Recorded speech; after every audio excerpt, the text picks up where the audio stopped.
The Servant King. It was Passover, the time when God's people remembered how God had rescued them from being slaves in Egypt. Every year, they killed a lamb and ate it. The lamb died instead of us, they would say. But this Passover, God was getting ready for an even greater rescue. Jesus and his friends were having the Passover meal together in an upstairs room. But Jesus' friends were arguing. What about? They were arguing about stinky feet. Stinky feet? Yes, that's right. Stinky feet. Now, the thing about feet back then was that people didn't wear shoes. They only wore sandals, which might not sound unusual, except that the streets in those days were dirty. And I don't mean just dusty dirty. I mean really stinky dirty, with all those cows and horses everywhere. Oh, you can imagine the stuff on the street that ended up on their feet. So anyway, someone had to wash away the dirt, but it was a dreadful job. Who on earth would ever dream of volunteering to do it?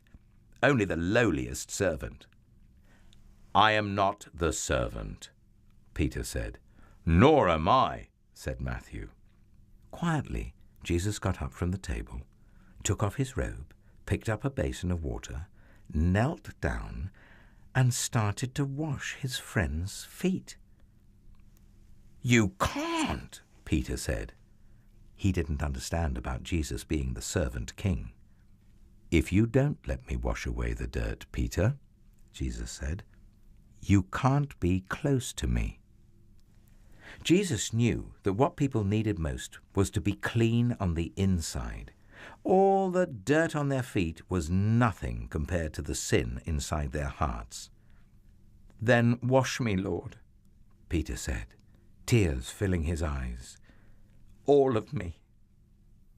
One by one, Jesus washed everyone's feet.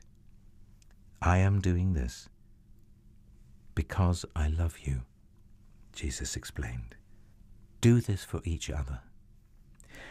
Now, one of Jesus' friends had made a bad plan. No one else knew what the bad plan was, but Jesus knew, and so did Judas. Judas was going to help the leaders capture Jesus for 30 pieces of silver. "Go on, Judas," Jesus said. And Judas got up from the meal, left the room, and walked out into the night.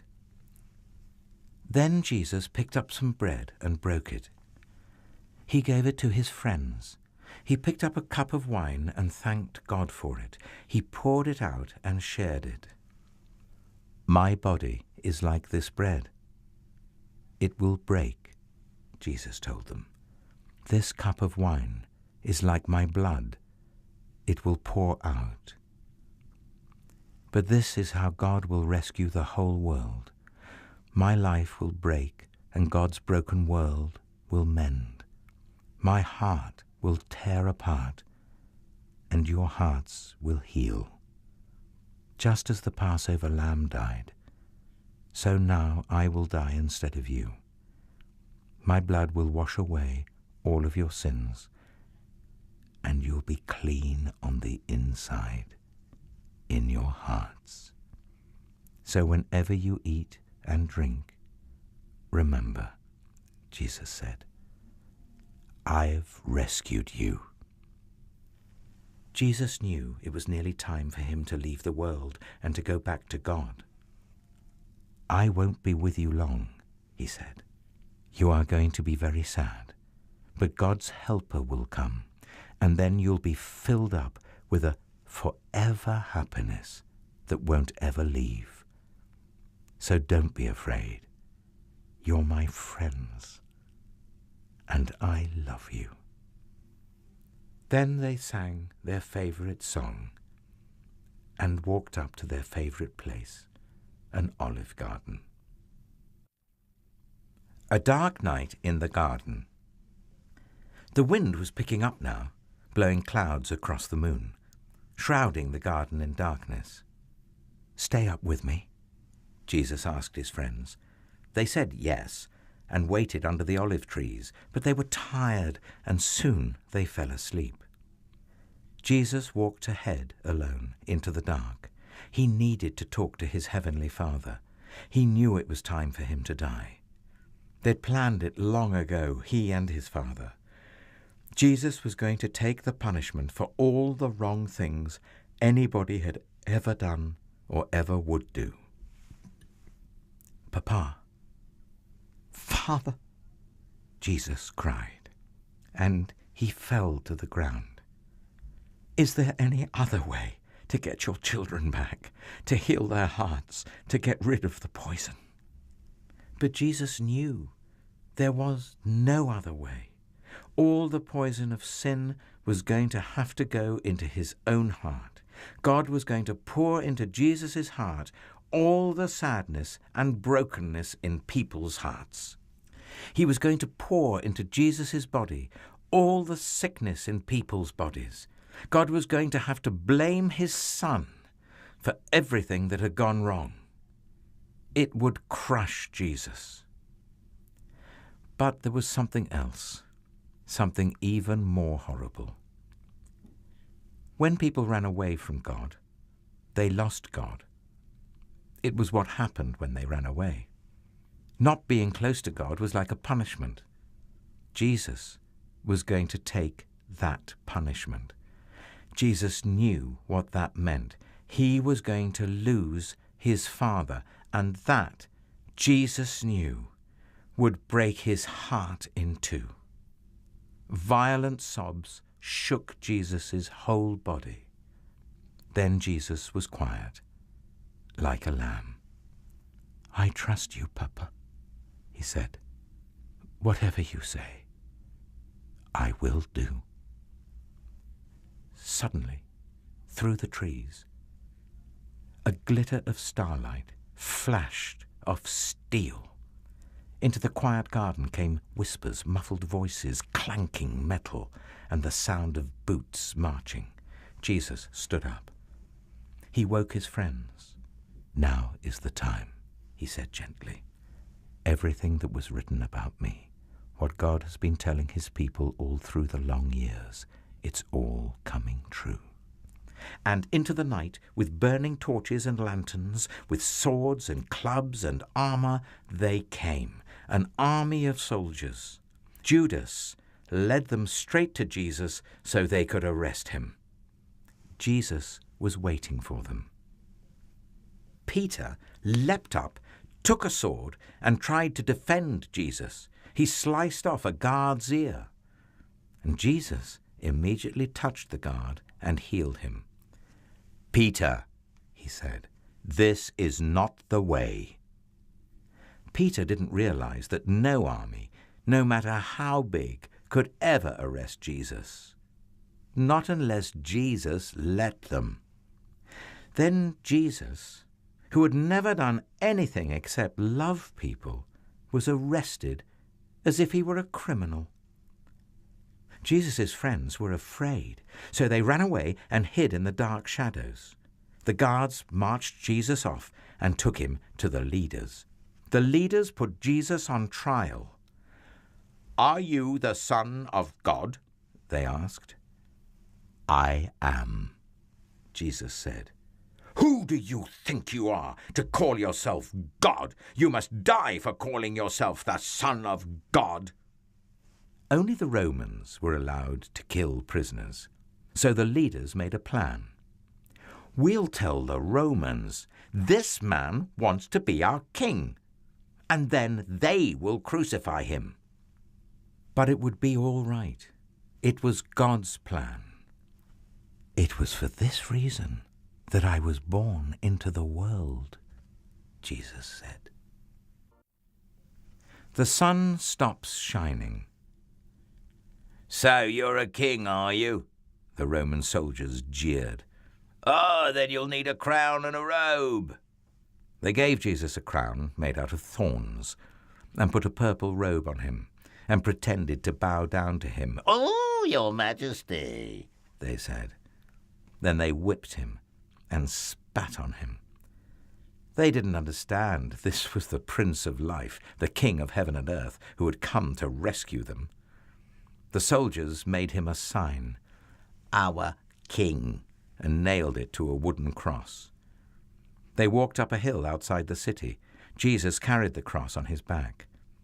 Jesus had never done anything wrong, but they were going to kill him the way criminals were killed.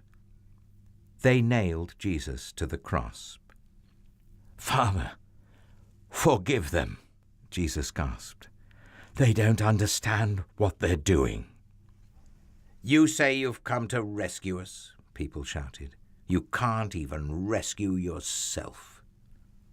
But they were wrong. Jesus could have rescued himself. A legion of angels would have flown to his side if he'd called. "If you were really the Son of God, you could just climb down off that cross," they said. And of course they were right. Jesus could have just climbed down. Actually, he could have just said a word and made it all stop, like when he healed that little girl and stilled the storm and fed 5,000 people. But Jesus stayed. You see, they didn't understand. It wasn't the nails that kept Jesus there. It was love. "Papa," Jesus cried, frantically searching the sky. "Papa, where are you? Don't leave me!" And for the first time, and the last, when he spoke, nothing happened. Just a horrible, endless silence. God didn't answer. He turned away from his boy. Tears rolled down Jesus' face, the face of the one who would wipe away every tear from every eye. Even though it was midday, a dreadful darkness covered the face of the world. The sun could not shine. The earth trembled and quaked. The great mountains shook. Rocks split in two until it seemed that the whole world would break. The creation itself would tear apart. The full force of the storm of God's fierce anger at sin was coming down on his own Son instead of his people. It was the only way God could destroy sin and not destroy his children, whose hearts were filled with sin. Then Jesus shouted out in a loud voice, "It is finished!" And it was. He had done it. Jesus had rescued the whole world. "Father," Jesus cried, "I give you my life." And with a great sigh, he let himself die. Strange clouds and shadows filled the sky, purple, orange, black, like a bruise. Jesus' friends gently carried Jesus. They laid Jesus in a new tomb, carved out of rock. How could Jesus die? What had gone wrong? What did it mean? They didn't know anything anymore, except they did know that their hearts were breaking. "Ah, that's the end of Jesus," the leaders said. But just to be sure, they sent strong soldiers to guard the tomb. They hauled a huge stone in front of the door to the tomb so that no one could get in or out. God's wonderful surprise. Jesus' friends were sad. They would never see their best friend again. How could this happen? Wasn't Jesus the rescuer, the king God had promised? It wasn't supposed to end like this. Yes, but whoever said anything about the end? Just before sunrise, on the third day, God sent an earthquake and an angel from heaven. When the guards saw the angel, they fell down with fright. The angel rolled the huge stone away, sat on top of it, and waited. At the first glimmer of dawn, Mary Magdalene and other women headed to the tomb to wash Jesus' body. The early morning sun slanted through the ancient olive trees, drops of dew glittering on leaves and grasses, little tears everywhere. The friends walked quietly along the hilly path through the olive groves until they reached the tomb, and immediately noticed something odd. It was wide open. They peered through the opening into the dark tomb. But wait, Jesus' body was gone. And something else. A shining man was there with clothes made from lightning. "Don't be scared," the angel said. But they couldn't help it. They screamed anyway. The angel asked them, "What are you doing here? This is a tomb, and tombs are for dead people." The women couldn't speak. "Jesus isn't dead anymore," he said. "He's alive again." And their hearts leapt, and then the angel laughed with such gladness that they felt for a moment as if they had woken from a nightmare.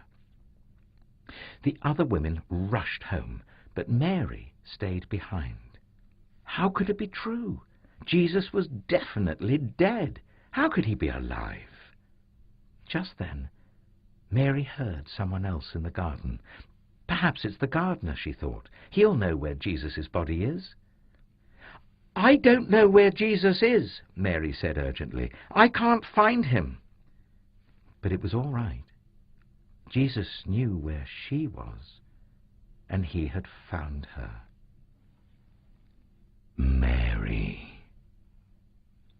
Only one person said her name like that. She could hear her heart thumping. She turned around. She could just make out a figure. She shaded her eyes to see, and thought she was dreaming. But she wasn't dreaming. She was seeing Jesus. Mary fell to the ground.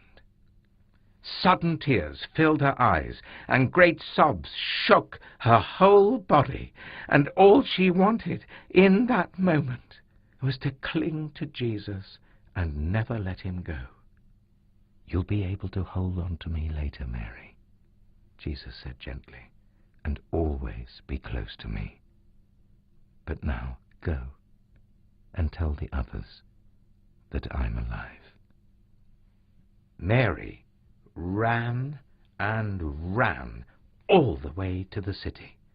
She had never run so fast or so far in all her life. She felt she could have run forever. She didn't even feel like her feet touched the ground. The sun seemed to be dancing and gleaming and bounding across the sky, racing with her and shining brighter than she could ever remember in the clear, fresh air. And it seemed to her that morning, as she ran, almost as if the whole world had been made anew, almost as if the whole world was singing for joy. The trees, tiny sounds in the grass, the birds, her heart. Was God really making everything sad come untrue? Was he making even death come untrue? She couldn't wait to tell Jesus' friends. "They won't believe it," she laughed. She was right, of course.